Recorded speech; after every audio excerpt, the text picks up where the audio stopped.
Note کر لیں، قرآن میں جہاں جہاں نیک صفات آئی ہیں اولا یہ صحابہ کرام کی، انہی کے دور میں قرآن نازل ہو رہا ہے، تو صحابہ کی عظمت کیسے سامنے آ رہی؟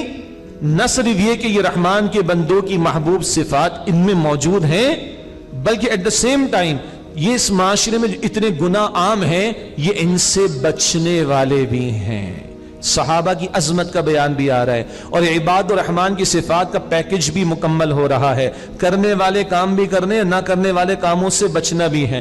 ہمارے ہاں فضائل کا بیان تو بہت ہے اور ہونا بھی چاہیے تاکہ شوق پیدا ہو اعمال کرنے کا، بالکل صحیح ہے، نیک اعمال کی فضیلت اجر و ثواب بیان ہوتا ہے، بالکل صحیح بات ہے، لیکن جہاں کرنے والے کاموں کے فضائل بیان ہو، سنیے گا، وہیں گناہوں سے بچنے کی فضیلت بھی تو بیان ہونی چاہیے۔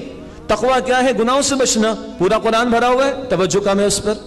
حضور علیہ السلام کی حدیث جامع ترمذی میں آپ نے فرمایا کہ جو اللہ تعالیٰ کی حرام کردہ باتوں سے بچتا ہے، جو اللہ تعالیٰ کی حرام کردہ باتوں سے بچتا ہے، اس کا اللہ تعالیٰ کے ہاں وہی مقام اور رتبہ ہے جو اس شخص کا ہے جو ہمیشہ رات میں نوافل ادا کرتا ہو اور ہمیشہ دن میں روزے رکھتا ہو۔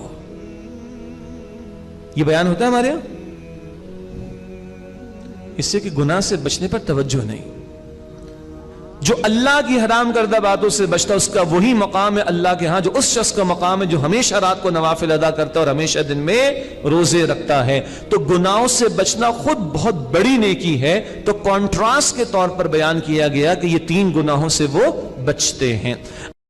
دین کی بات پھیلانا صدقہ جاریہ ہے، ثواب کی نیت سے ویڈیو کو شیئر ضرور کیجیے۔ جزاک اللہ۔